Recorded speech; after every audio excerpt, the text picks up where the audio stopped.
살아계신 하나님, 오늘 메시지를 나눌 때 성령께서 우리 가운데 운행해 주시기를 기도합니다. 하나님이 거하실 처소로 주님 우리를 준비시켜 주시옵소서.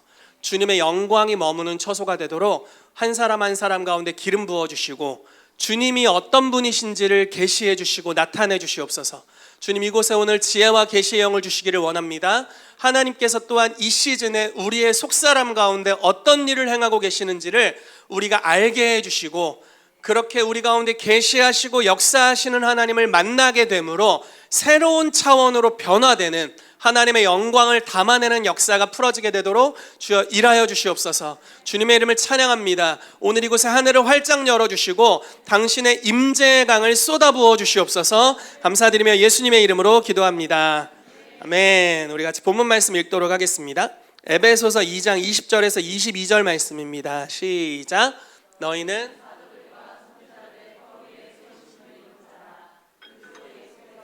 모퉁이 돌이 되셨느니라. 성전이 되어가고 너희도 성령 안에서 하나님이 거하실 처소가 되기 위하여 함께 지어져 가느니라. 아멘. 자, 오늘 이 말씀에서 저희가 보길 원하는 것은요, 하나님이 거하실 처소가 되기 위하여 그리스도 예수 안에서 함께 지어져 간다라는 말씀을 좀 나누길 원합니다. 여러분, 하나님이 거하시려면 그에 걸맞는 상태가 되어야 합니다. 제가 요즘 그거를 많이 느끼고 있어요. 하나님께서 저희 교회를 새로운 차원으로 확장해 가길 원하신다고 믿어요. 막 온라인에서 새가족들이, 또 우리 오프라인의 새가족들이 계속해서 등록하고 계시고, 또 여러 나라에서 여러 지역에서 계속 교회를 방문하고 계신 이야기를 제가 듣고 있습니다. 이런 이야기들을 들을 때, 그리고 또 채한 사도를 통해서, 홍정신 목사님을 통해서 새로운 장소로 이전하는 것에 대한 메시지들, 이런 것들이 여태까지 제가 살아오던 방식으로 살아서는 안 되겠다는 생각을 하게 되는 거예요. 왜냐하면 주님께서 우리를 성장시키려는 영역은 이렇게 계단을 이렇게 뭐라고 해야 될까, 오르면서 점점 더 높은 차원으로 가는데, 나의 정체성이나 나의 마인드나 내가 주님을 향해 경험하는 것이 예전의 수준에 머물러 있다면 앞으로 주님이 펼쳐내실 영광에 대해서 내가 담아낼 수 없겠다라는 생각을 하게 되는 거죠. 여러분, 마태복음 16장 말씀에 보면은, 괜찮습니다, 애기예요, 애기. 마태복음 16장 말씀에 보면은 예수님께서 가이사랴 빌립보에서 제자들에게 말씀하시죠. 사람들이 나를 누구라 하느냐. 근데 그 장소가 어떤 장소냐면요, 뒤에는 여러 신상들이 있는 장소였어요. 여러 신들, 제우스부터 해서 여러 신들이 있고, 그 신들의 형상이 있는 바로 앞에서 예수님께서 서셔서 물어보시는 거예요. 여기 신들의 형상이 있고 세상의 주관자라고 여겨지는 여러 어떤 영들, 신들이 있는데 사람들은 나를 누구라 하느냐. 그랬더니 사람들이 하는 얘기를 하는 거죠. 더러는 세례 요한, 더러는 엘리야, 더러는 예레미야 등등등 선지자 중 하나라 하더이다. 그랬더니 예수님께서 다시 질문하시죠. 너희는 나를 누구라 하느냐, 이렇게 물어보세요. 그때 누가 나섰죠? 자, 베드로가 나왔잖아요. 베드로가 나와서 말하기를 주는 그리스도시요 살아계신 하나님의 아들이십니다 라고 이야기를 했어요. 그 이전까지 어떤 누구도 그런 고백을 해본 적이 없어요. 그렇죠? 제자들 그리고 사도들이 되었지만 한 번도 그 이전에는 예수 그리스도를 그리스도고 하나님의 아들이라고 고백한 적이 없었어요. 근데 그때 베드로가 홈런을 한 방 때려주잖아요. 근데 그렇게 한 다음에 예수님 뭐라고 말씀하시냐면, 바요나 시몬아, 네가 복이 있다. 근데 이걸 네가 공부해서 안 것도 아니고 니네 아빠가 알려준 것도 아니고 그런 걸로 네가 안 게 아니라 하나님이 너에게 이걸 알려주셨다, 이렇게 말씀하세요. 자, 보세요. 그리고 나서 주님이 뭐라고 말씀하시냐면, 내가 이 반석 위에 내 교회를 세우리니 음부의 권세가 이기지 못하리라 라고 말씀하십니다. 그냥 말씀해도 되잖아요. 자, 그냥 베드로의 부르심이 원래 이 반석 위에 내 교회를 세우겠다 해서 베드로가 사도행전 2장에 유대인의 교회를 처음 시작했고요, 고넬료의 구원을 통해 이방인 교회를 처음 시작했거든요. 그래서 강력한 교회 개척자로서의 부르심이 베드로의 삶에 있었단 말이에요. 예수님이 그걸 왜 모르겠어요? 그냥 옛날에 얘기했어도 되잖아. 만나자마자 얘기했어도 되잖아요. 근데 그렇게 안 하시고 뭘 기다려요. 아버지의 계시를 받아서 베드로의 하나님에 대한 이해와 계시가 확장될 때까지 기다리십니다. 주는 그리스도시요 살아계신 하나님의 아들입니다라고 이야기하는데 이렇게 얘기하게 된 것도 베드로가 한 건 아니야. 베드로가 공부해서 깨달은 건 아니에요. 그렇지만 하나님이 베드로에게 계시하셨고 그걸 베드로가 받아들이고 인정하게 됐어요. 우연히 튀어나온 게 아니라 순간 계시로 깨닫게 되고 그걸 말하게 된 거예요. 그리고 나서 그 확장된 믿음, 하나님을 바라보는 새로운 차원의 계시, 하나님을 바라보는 새로운 관점을 가졌을 때 하나님이, 예수님이 이제 베드로를 향해서 그 부르심을 선포해 주세요. 내가 이 반석 위에 내 교회를 세울 것이니 음부의 권세가 이기지 못할 것이다. 내가 천국 열쇠를 너에게 주노니 무엇인지 땅에서 매이고 땅에서 풀면 하늘에서도 풀리리라. 이렇게 말씀해 주시죠. 여러분, 저는 우리 교회가 지금 이런 시즌에 와 있다고 믿습니다. 하나님께서 우리 학기전 사님이 계속 광고할 때마다 선포해 주시잖아요. 저희 교회는 사도적 교회입니다. 도대체 그게 뭐야? 사도적 교회는 주님이 보내신 교회이고 주님 수준으로 이끄시는 교회예요. 그래서 저는 굉장히 부담스러워요. 지금 굉장히 좋거든요. 저는 이 상태도 꽤 괜찮아요. 저는 아주 행복해. 이 정도 믿음의 수준, 이 정도 임재를 누리는 것 너무 좋아요. 근데 갈 길이 멀어요. 갈 길이 멀어요. 너무 멀어요. 제가 그 교회 개척 배가 운동에 빠져 있을 때가 있었어요. 그러니까 이거는 무슨 운동이냐면 모든 성도를 교회를 개척하게 하는 겁니다. 그리고 이런 교회의 형태는 일반적으로 건물과 전혀 상관이 없어요. 모든 성도가 그냥 가는 곳마다 두세 명이 모여서 카페에서든지 뭐 해변에서든지 어디서든 교회를 개척하는 운동이에요. 제가 거기에 완전히 심취해 있었기 때문에 뭐 교회 건물이고 뭐고 아무 생각이 없었습니다. 그래서 제가 여러분들 저희 뭐 유튜브에 올라와 있는 몇 년 전 메시지를 들어보시면 여러분들 다 밖으로 나가라고, 안 그러면 쫓아보내겠다고 막 이렇게 협박하는 설교들을 들으실 수 있을 거예요. 지금은 별로 안 하고 있어요. 뭔가 다른 방향으로 주님이 인도하시는 것 같아서 그래요. 계속 쫓아내는 설교를 했었는데 그 당시에 제가 들었던 예언이 뭐였냐면 샴볼츠를 통해서, 그때 샴볼츠가 제 생일을 알아맞추고 제가 사는 지역을 알아맞추고 저희 미니스트리 이름을 알아맞혔어요. 킹스 미니스트리, 그리고 뭐 11월 17일 대전 이러면서, 그러면서 저예요 그랬더니 막 자기가 더 좋아하더니 예언을 해주는 거예요. 그 예언 중에 한 내용이 뭐였냐면 형제님이 안수할 때 천국의 문화가 풀어지게 될 것입니다. 이렇게 문화가 임파테이션 되는 게 보입니다. 이런 예언을 해줬거든요. 그때는 무슨 소리인지 이해가 안 됐어요. 그런데 아마 여러분들 지금 이해가 되실 거예요. 저희 교회에 여러분들이 머무시는 여러 가지 이유가 있겠지만 그 중에 하나가 여기서 천국의 문화들이 풀어지고 있잖아요. 사실 더 강력한 기름 부으심은 다른 것도 많이 있거든요. 그렇잖아요. 저보다 센 사람 많이 봤잖아요. 많이 있어요. 그런데 이 교회가 너무너무 감사한 것 중에 하나는 주님께서 천국의 문화를 풀어내고 계신다라는 거예요. 용납하는 문화, 정죄하지 않는 문화들, 존중의 문화, 그리고 뭐 예언 사역이 풀어질 때 또 건강한 문화들, 존중하는 문화들을 주님이 여기 풀어내고 계신다라는 거죠. 그런 예언과 함께 제가 어떤 이야기를 들었냐면 하나님께서 형제님의 삶에 형제님이 상상할 수도 없는 큰 건물을 주실 겁니다. 이렇게 예언을 했어요. 그래서 그때 제가 그 예언을 들으면서 제 아내한테도 나 지금 교회 개척 배가 운동해야 되는데 이렇게 얘기를 했던 기억이 있어요. 근데 그때 제 아내는 좋아했어요. 역시 저분이 맞았어. 제가 보통 틀리는 경우가 많습니다. 이렇게 보면 사역을 하다 보면 결국 우리 아내가 맞았고 또 우리 이바울 목사님 맞았고 뭐 이런 경우들이 굉장히 많이 있어요. 그 마크비서라는 선지자가 그분이 굉장히 정확한 예언들을 많이 하셨어요. 근데 우리가 예언에 대해서 좀 이렇게 뭐라고 해야 될까, 좀 유연성을 가질 필요가 있는 게, 성전 이전에 대해서 우리가 지하에 있을 때 예언을 해주시면서 이런 예언을 한 거예요. 경납고 같은 건물로 들어가게 될 것이다. 근데 비닐하우스도 보인다. 그렇게 예언을 한 거예요. 그래서 지하에서 성전 이전하려고 할 때 제가 비닐하우스만 찾아다녔어요. 여러분, 비닐하우스에서 예배 드릴 뻔했어요. 그래서 한 비닐하우스나 경납고처럼 생긴 걸 딱 발견해서 여긴가 하고 갔는데 거의 내 마음은 다 갔어. 그래서 계약하기 직전인데 저희 아내가 한번 와보더니 여긴 아니야. 그래서 여기로 왔어요. 저분이 맞았어요.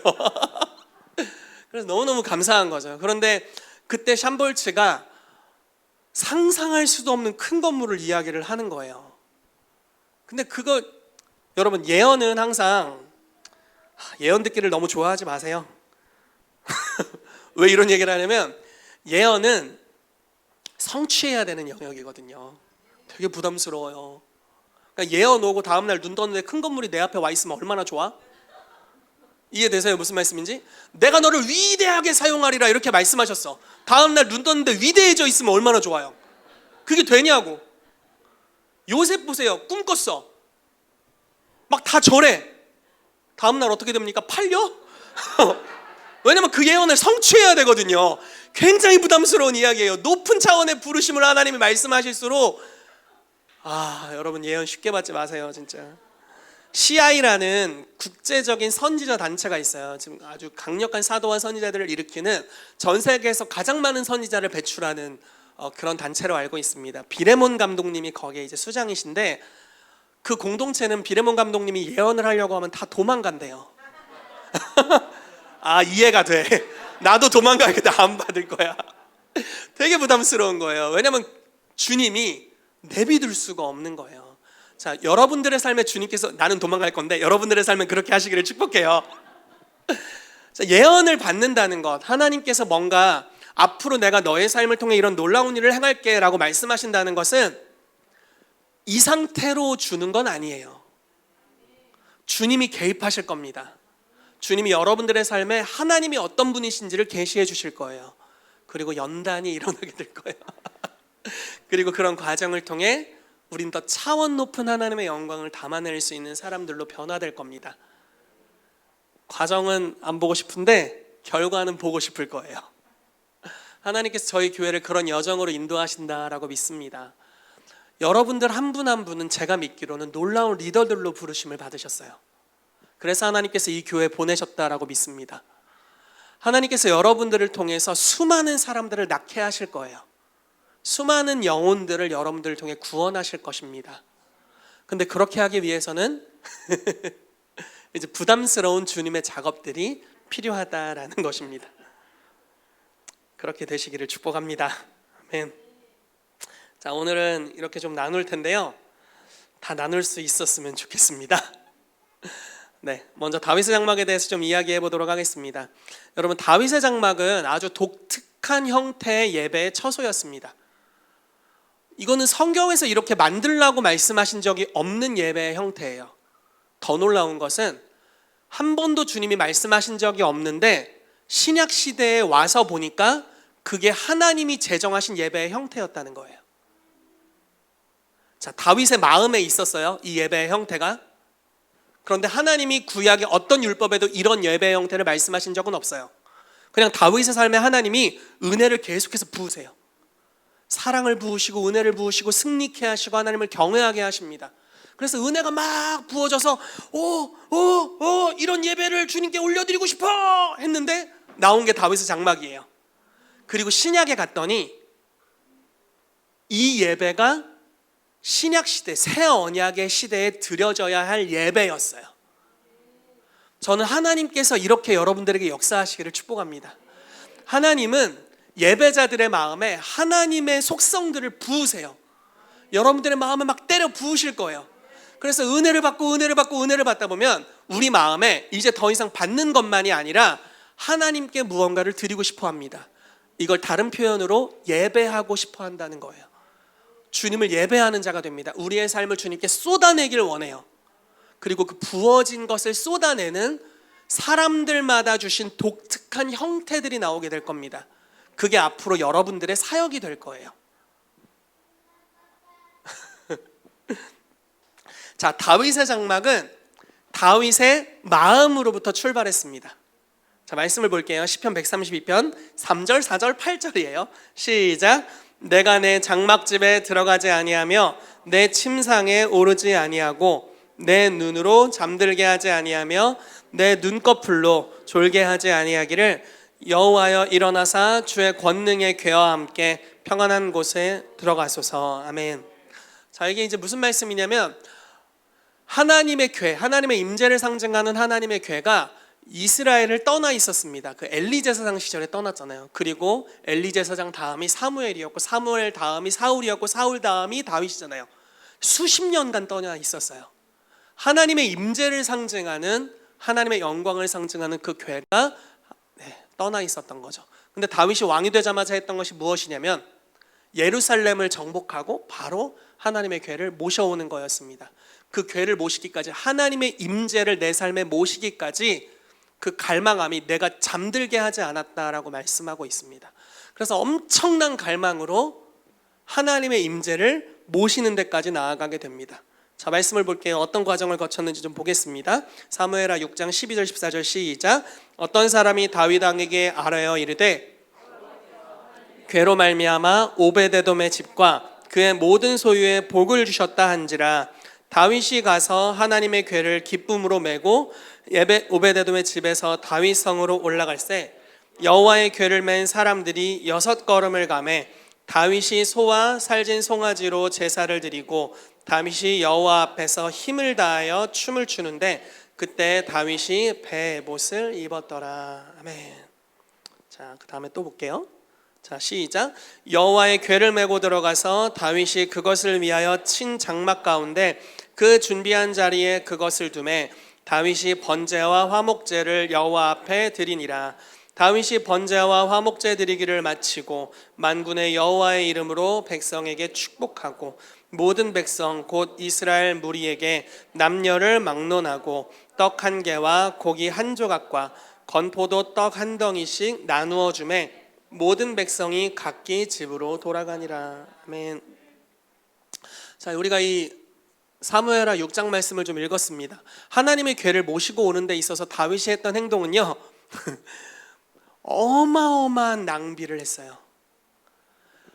키로수로 오베데돔의 집에서 예루살렘 그 다윗의 장막에 모시는 데까지가 약 25km 정도 된다고 하더라고요.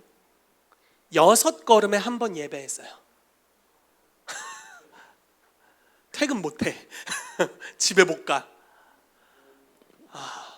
저는 하나님이 다윗의 삶에 왜 복을 주셨는지가 이해가 돼요. 이거 어떻게 내비두겠어? 솔로몬은 1000번제를 드렸어요. 하루에 한 번씩 드려도 3년 이상 드려야 돼요. 3년? 3년 드려야 되는군요. 3년을 드려야 돼요. 와. 아마 뭐 하루에 3번 번제를 드렸다고 하면 뭐 1년 정도 주님을 예배했겠죠. 말도 안 되는 희생제사예요. 하나님이 그렇게 말씀하신 적도 없어요. 너 1000번제 드려라라고 말씀하신 적이 없어요. 그냥 마음에서부터 하나님을 향한 열심으로 넘쳐 흘러서 드리는 예배였습니다. 그리고 이 예배 가운데 하나님이 복을 주시죠. 여러분, 다윗 시대에 하나님, 그 당시에 하나님의 뜻이 다 성취되는 역사가 일어나게 됩니다. 이렇게 다윗의 장막이 세워지기까지는 다윗의 마음에 있는 것들이 반영되었다라는 거예요. 자, 앞으로 제가 믿는 것은 여러분들 여기 그냥 교회 팔로워로 있지 않게 되기를 다 축복해요. 다 리더들이 되시기를 축복합니다. 여러분들을 따르는 사람들이 있게 되기를 축복해요. 저희 요즘 그 리더십에서 리더십에 관련된 책을 잠깐 읽었는데 이런 내용이 있더라고요. 내가 리더라고 생각하는데 아무도 나를 따르고 있지 않다면 나는 산책을 하고 있는 것이다. 그런 사람은 여기 없게 되길 바랍니다. 나 이 리더라고 생각했는데 아무도 나를 따르지 않아. 그럼 산책을 하고 있는 거예요. 강아지만 나를 따르고 있다면 강아지 산책을 해주고 있는 거, 그런 거죠. 근데 여러분들에게 그런 은혜가 있게 되기를 축복해요. 영향력이 생기게 되길 바라고요. 여러분들의 삶에 많은 열매들이 있어서 많은 사람들이 여러분들을 따르게 되기를 축복합니다. 그 결과로 그분들이 예수님을 따르는 은혜가 있게 되길 바랍니다. 근데 여러분들의 마음에 있는 것들이 다윗처럼 예배로 또는 사역의 형태로 풀어나오게 될 거라는 거예요.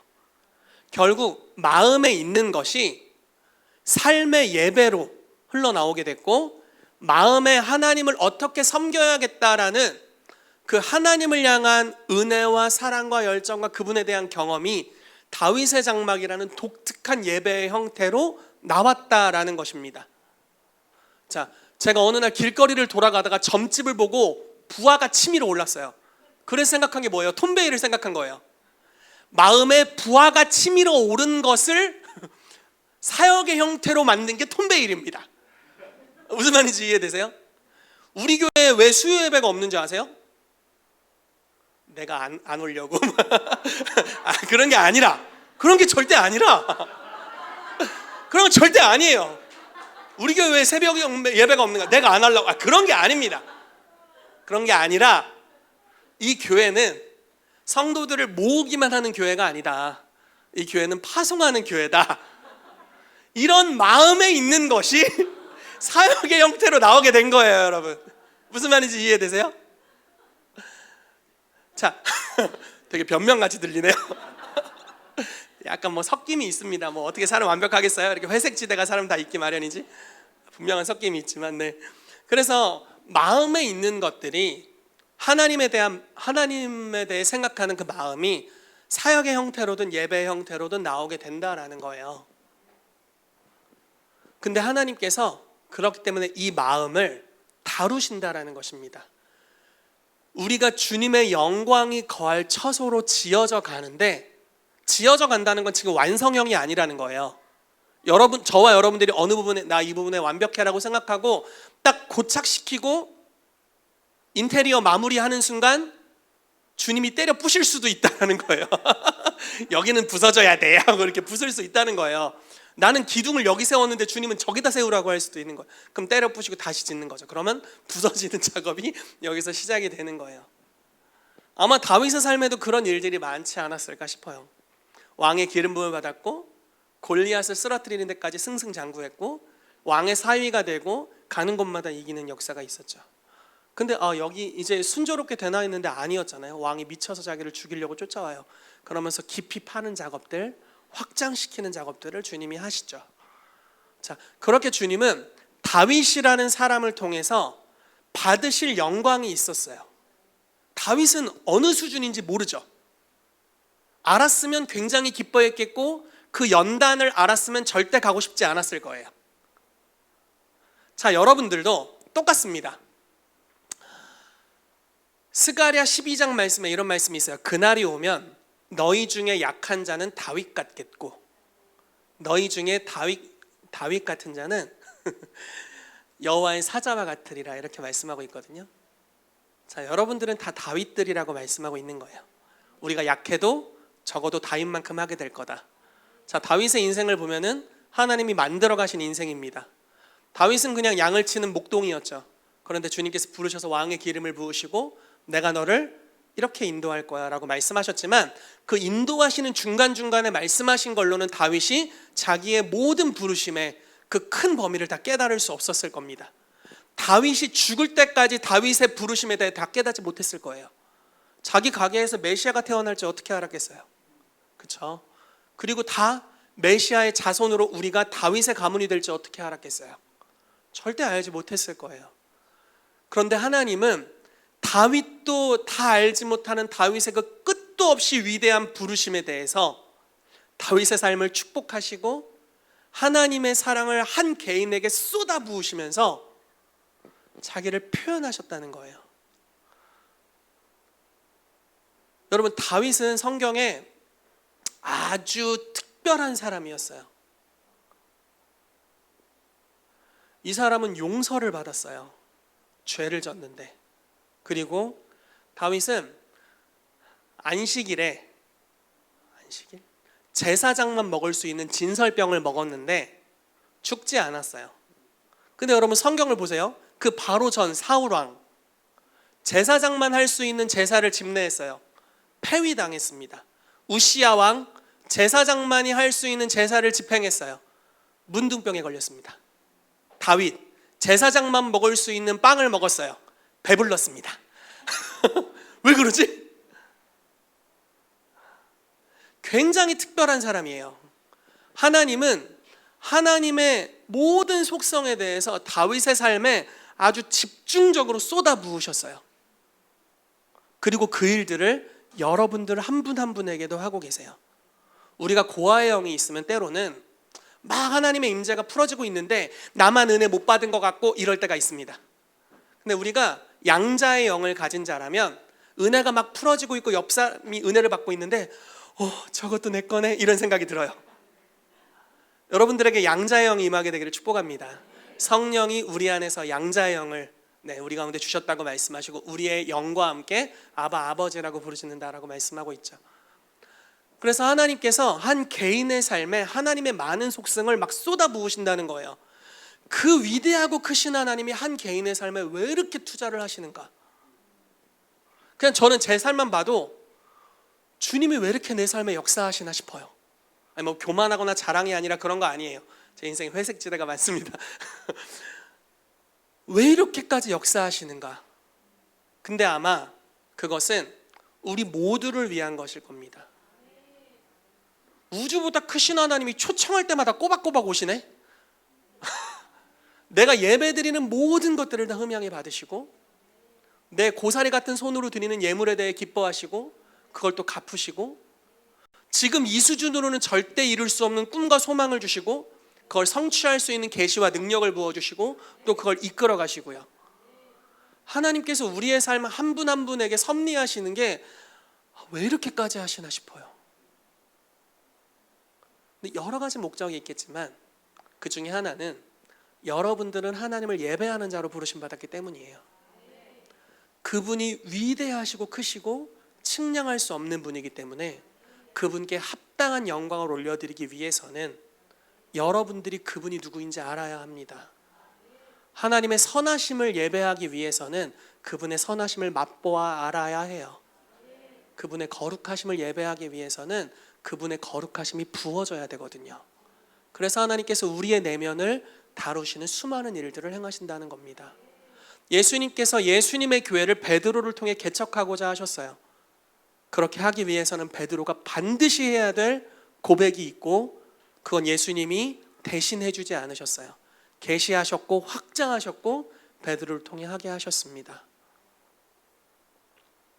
베드로가 오순절 성령이 임하셨을 때 했던 설교는 예수님이 그 전에 대신하지 않으셨어요. 베드로를 확장시키셨고 베드로를 통해 하셨습니다. 자, 오늘 설교의 요점이 이겁니다. 이러다 끝내버릴 것 같은데. 하나님께서 저와 여러분들을 예배자로 빚어가고 계세요. 그리고 여러분들을 통해 무언가 이 땅에서 창조해내실 것입니다. 저희 교회가 여태까지 했던 것은 예언 사역들도 하고 치유 축사도 풀어놓고 오중 사역을 풀어놓으면서 성도들을 무장시키는 사역들을 하고 있습니다. 자, 여기까지는 약간 정형화된 틀과 같아요. 오중 사역이라는 건 그림이 뚜렷하잖아요. 사도, 선지자, 복음 전하는 목사, 교사. 왜 세웠냐? 성도를 온전하게 하고 사역을 하도록 무장시키기 위해서이다. 그래서 성도님들이 무장되고 있습니다. 그래서 초자연적인 사역을 하는 성도님들이 늘어나고 있고요. 그리고 많은 형통함이 임하는 성도님들이 늘어나고 있어요. 승진에 대한 이야기들을 제가 듣고 있고 더 많은 수입에 대한 이야기들을 듣고 있습니다. 너무너무 감사한 일이죠. 근데 여기서 이제 바턴을 하나님이 여러분들에게 넘기세요. 강단의 바턴이 있던 것들을 여러분들에게 넘긴다는 거예요. 그리고 여러분들에게 넘기면서 주님께서 여러분들을 다루실 것입니다. 좋은 이야기예요. 아주 좋은 이야기. 축복이에요. 축복. 여러분들을 다루실 것입니다. 그리고 여러분들을 통해 주님이 무언가를 행하실 거예요.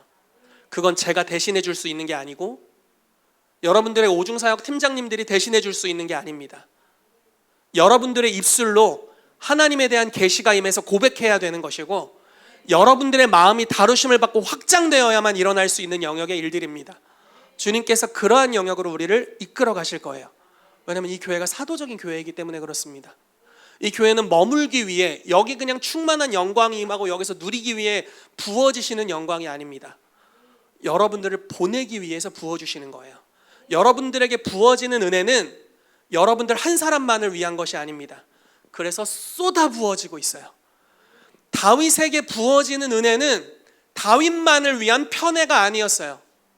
그를 통해 앞으로 행하실 일을 위해 하나님께서 전적으로 축복하시는 것이었습니다. 여러분들의 삶에 지금 임하고 있는 많은 은총과 은혜들, 나 죄 많이 짓는데 왜 이렇게 은혜를 받고 있지? 혹시 그런 생각이 든다면 죄를 그만 지시고 죄를 그만 짓고 이 은혜가 단지 나만을 위한 것이 아니구나. 내게는 나는 약하지만 하나님은 내 안에 위대한 부르심을 주셨고 내가 아마 죽는 날까지 나의 부르심을 다 측정하지 못할 수 있는데 하나님이 영광을 쏟아 부어주시는 것을 통해서 베드로를 통해 교회를 개척하셨던 것 같이 다윗을 통해 다윗의 장막을 세우셨던 것 같이 주님이 은혜를 쏟아 부어주시는 것을 통해서 나를 통해 받고 싶은 영광이 있으시고 그 완전하시고 영원하시고 위대하시고 선함이 끝이 없는 그 하나님께 최고의 경배를 올려드리기 위해서는 내가 이 은혜를 받아야만 되기 때문에 나에게 부어주는 것이구나. 여러분 그러한 은혜가 이 시즌에 풀어지게 되기를 예수 이름으로 축복합니다. 아멘. 얼른 넘어가야죠. 그래서 하나님과 꿈꾸게 되시기를 축복하고요. 주님이 여러분들의 삶에 개입하시기를 축복합니다. 아멘. 네.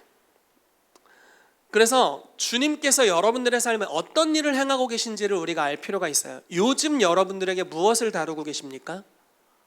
제가 한동안 저희 교회에 아주 재미난 현상들을 봤는데요. 관계적으로 껄끄러운 사람이 계속 교회에 오더라고요.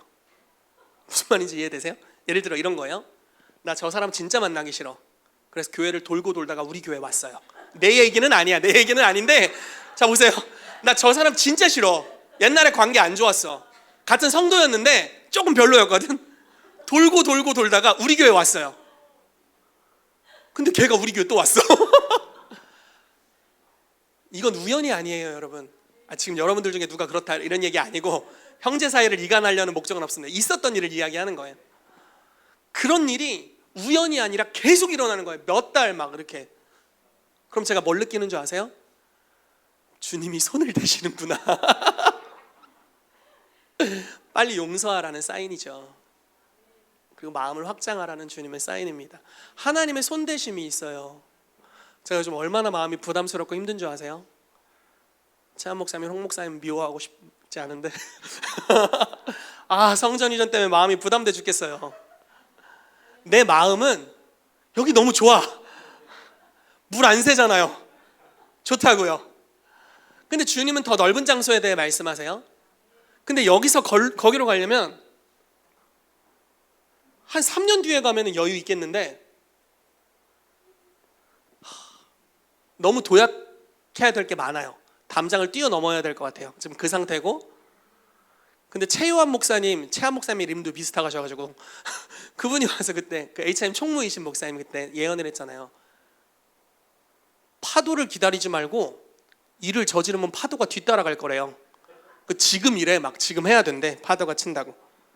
그러니까 되게 부담스러운 거예요. 그래서 제가 어제도 제 아내 손을 꼭 붙잡고 마음이 불안해. 솔직한 고백. 마음이 불안해. 근데 아내가 계속 근래에 또 꿈을 꿨어요.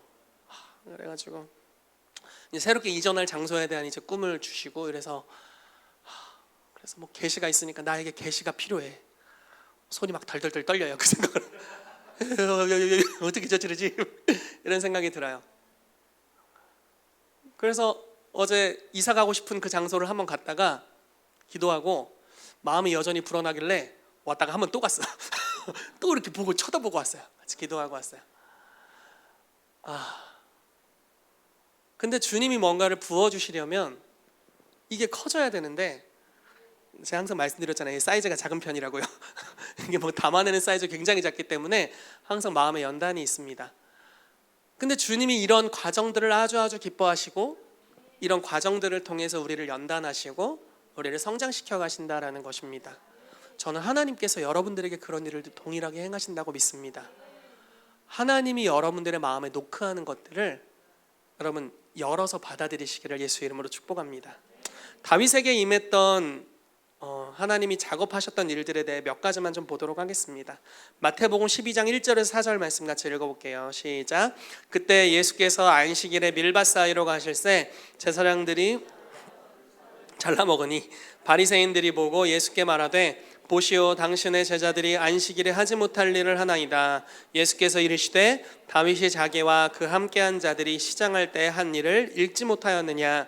그가 하나님의 전에 들어가서 제사장 외에는 자기가 그 함께한 자들이 먹어서는 안 되는 진설병을 먹지 아니하였느냐. 자, 아까 나눴습니다. 해서는 안 되는 일을 했는데도 용납받고 심지어 신약에서 인용도 되고 있어요. 그러니까 이 사람의 삶에 하나님의 부어주심이란 완전히 특별 대우예요. 그래서 그 당시는 옆 사람이 보면 엄청나게 질투가 날 만한 일인데 이사야 55장 말씀에는 다윗에게 허락한 확실한 은혜니라 이렇게 말씀하면서 이 지금 은혜가 우리 모두를 위한 것이라고 말하고 있어요. 자, 무슨 말인지 이해가 되시나요? 내 삶에 왜 이렇게 나를 특별 대우하시는 것이? 이렇게 생각이 드는 거예요. 근데 이게 나만을 위한 게 아니라 나를 통해 태어나게 될 모든 영적 자손들을 위한 거였어요. 나 왜 이렇게 하나님 음성이 잘 들리는 거야? 저는 그런 적이 별로 없지만 여러분들 중에 혹시 그런 적이 있다면, 그런 경우들이 있다면 이건 여러분들만을 위한 게 아니에요. 지금 다윗의 삶에 많은 은혜들이 임하고 있습니다. 여러분, 은혜를 계속 받게 되면 어떻게 되는 줄 아세요? 사고가 엄청 자유로워져요. 자신감이 생기고요. 그리고 주님을 위해 막 여러 가지 아이디어들이 생각납니다. 굉장히 율법적인 곳에 있는 곳에서는, 그리고 카리스마적인 지도자가 이렇게 째려보고 있는 데서는요, 지도자 스타일로만 생각해야 돼요. 이해되세요? 그리고 지도자 스타일로 생각 안 하는 걸 이야기하면 잘려. 혼나. 그럼 어떻게 되면 교회가 획일화되죠. 그럼 결국 그 교회는 한 가지 색깔밖에 나타내지 못해요. 하나님의 위대하시고 다양한 영광을 나타낼 수가 없습니다. 근데 지금 은혜가 풀어지게 되면 그리스도 안에서 완전한 용납, 은혜, 정죄 없음, 그리고 하나님의 선하심을 계속해서 경험하게 되면요, 우리의 사고가 아주 자유로워집니다. 그리고 그 사고에 창조주이신 성령님이 개입하세요. 그래서 성령을 쫓는 자는 성령의 생각을 하게 되는데, 성령님이 창조자이시기 때문에 창조적인 생각들이 나오게 됩니다. 그래서 다윗이 다윗 장막을 할 수 있었던 거죠. 다윗이 제사장에게 가서 진설병을 달라고 할 수 있었던 거예요. 이런 은혜들이 풀어질 수 있습니다. 여러분들에게도 그런 은혜가 풀어지게 되기를 축복합니다. 여러분들이 지금 연약함 가운데 있음에도 불구하고 하나님의 은혜가 계속 부어지고 있다면 받으세요. 받아 누리십시오.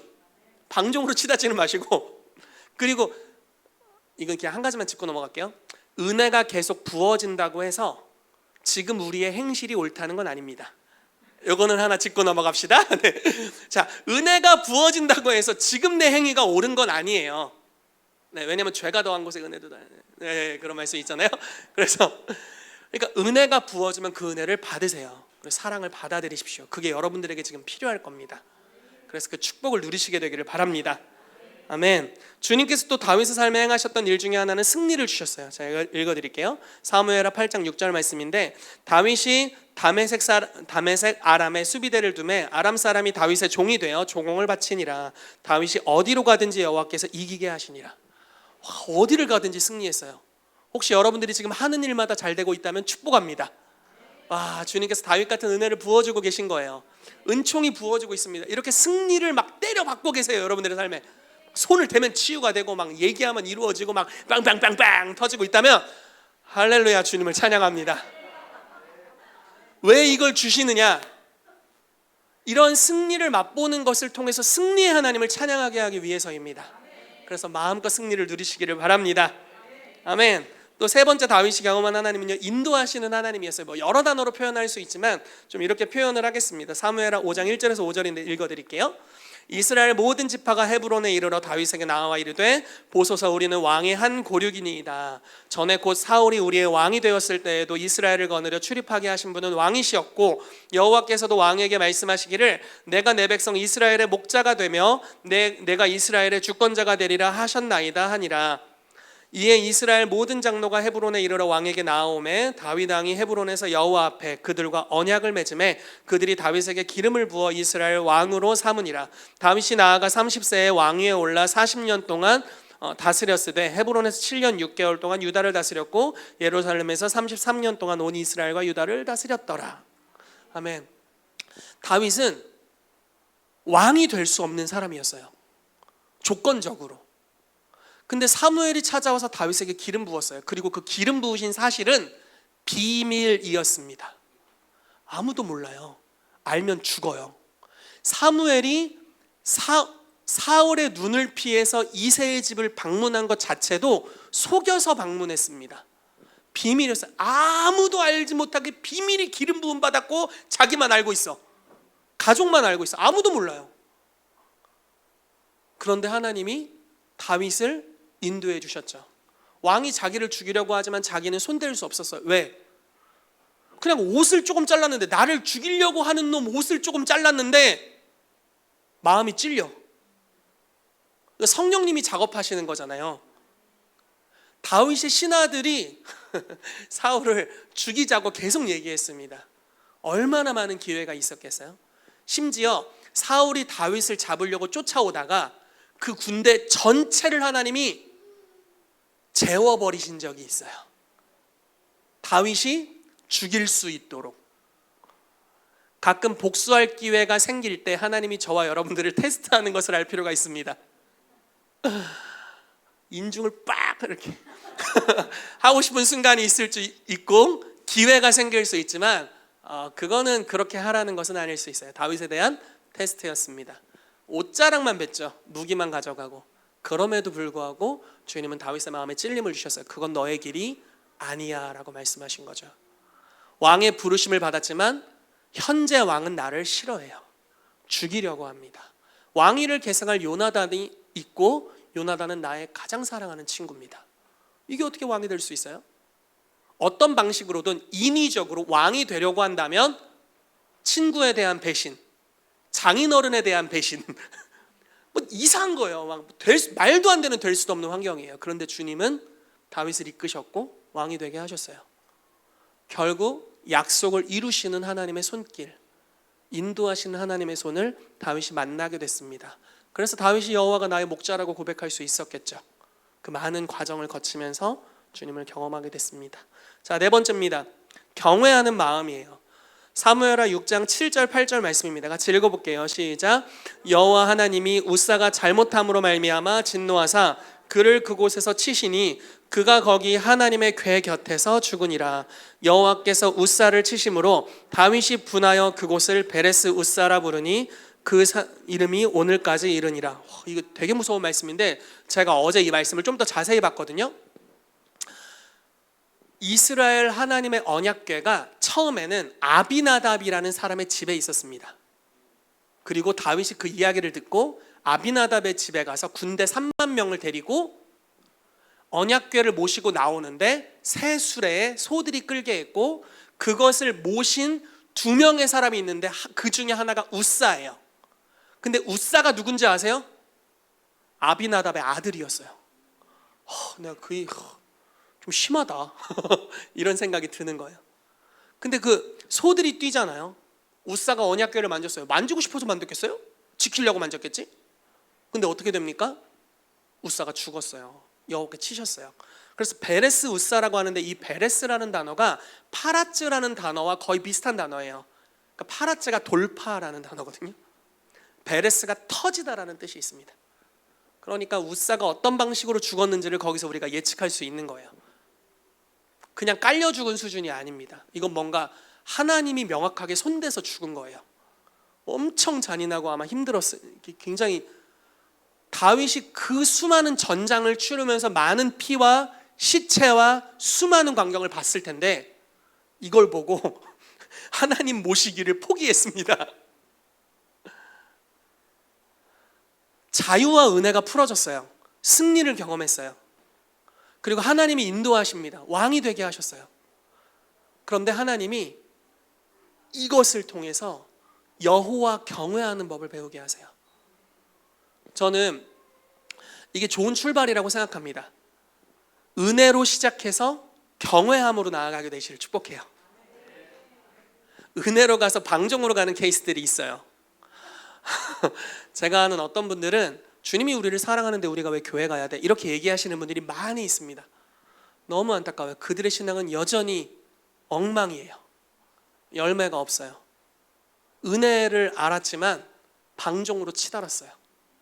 그렇지만 은혜로 시작해서 다윗과 같이 경외함으로 갈 필요가 있습니다.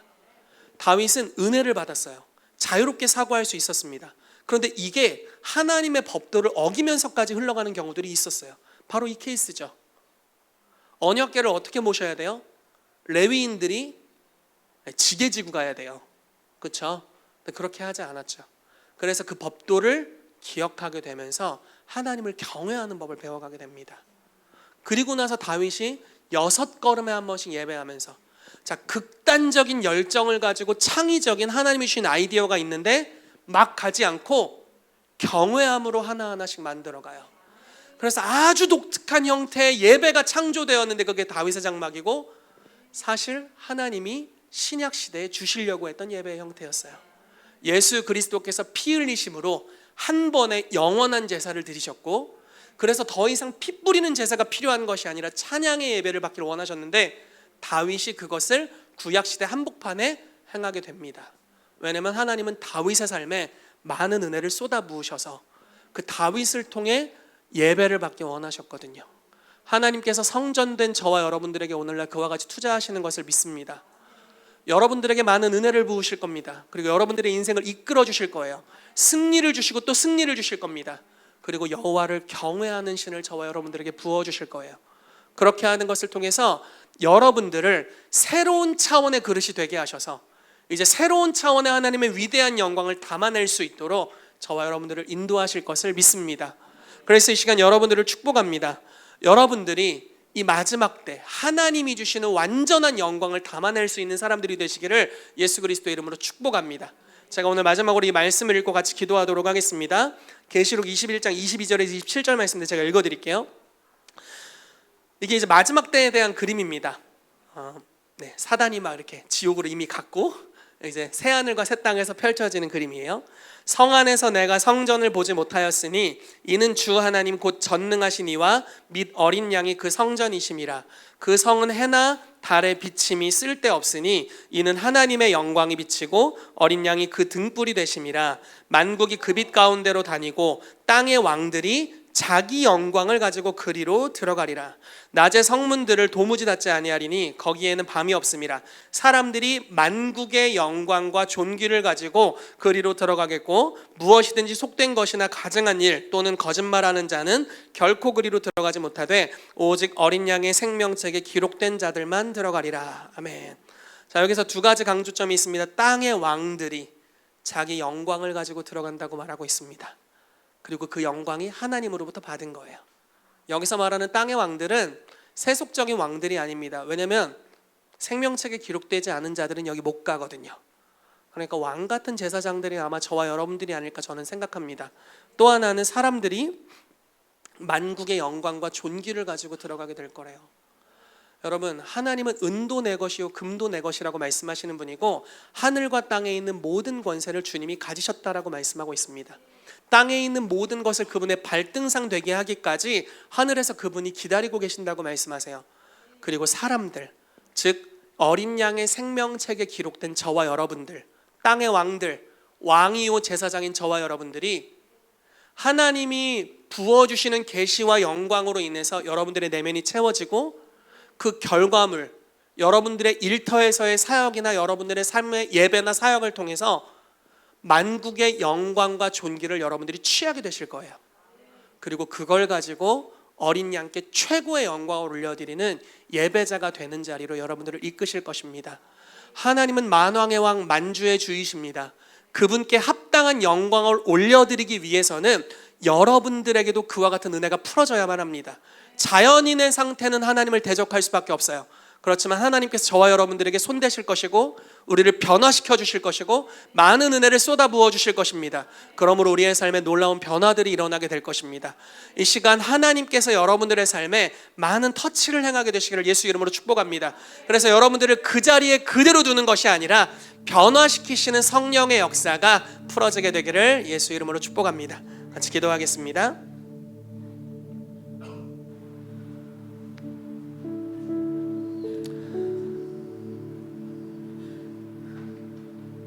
이 시간 우리가 주 앞에 같이 기도하며 나아갑시다. 하나님, 주님께서 오늘 우리의 마음을 다루시기를 기도합니다. 하나님, 이 교회는 사도적인 교회로 부르심을 받았고 이곳에 있는 모든 분들이 하나님의 영광을 담아낼 당신의 처소로 부르심을 받았습니다. 하나님, 하나님의 영광은 우리의 자연인으로서는 감히 담을 수 없는 너무나 위대하고 놀라우신 영광의 하나님, 그냥 조금 선한 것만으로는 표현될 수 없는 완전한 선, 조금 깨끗한 걸로는 표현될 수 없는 완전한 깨끗함과 거룩함의 하나님이십니다. 그 하나님께 최고의 영광 올려드리기 위해서 하나님 오늘 우리를 변화시켜 주시옵소서. 주님께서 이 시즌에 우리의 마음을 다루시는 일들로 말미암아 감사합니다. 우리가 주님의 손에 빚어지게 되기를 원합니다. 주님께 합당한 영광을 올려드리도록 다윗과 같이 하나님이 쏟아부어 주신 수많은 편애와 같은 은혜를 통해서 조성하신 그의 예배자의 마음이 이제 다윗의 장막으로 표현되어 주님이 신약 시대에도 추억하시는 예배가 되었던 것 같이 오늘 우리의 삶에 하나님이 지금 쏟아부어 주고 계시는 예배, 그 하나님의 임재, 하나님의 권능이 이 시즌에 우리를 완전히 사로잡으사 이제 베드로에게 하셨던 것 같이 바요나 시몬아 네가 복이 있다. 이것을 너에게 알게 하니는 혈육이 아니고 나의 아버지시다 말했던 것 같이 아버지 우리 가운데 당신이 누구인지를 계시해 주시옵소서. 그래서 우리의 예언적인 선포, 우리의 예배자의 마음 가운데 하나님 새로운 차원의 부르심을 말씀해 주시고 새로운 차원의 영광을 쏟아부어 주셔서 이 사도적인 교회가 하나님이 이끄시는 다음 시즌으로 업그레이드 될 수 있도록 변화될 수 있도록 주여 일하여 주시옵소서.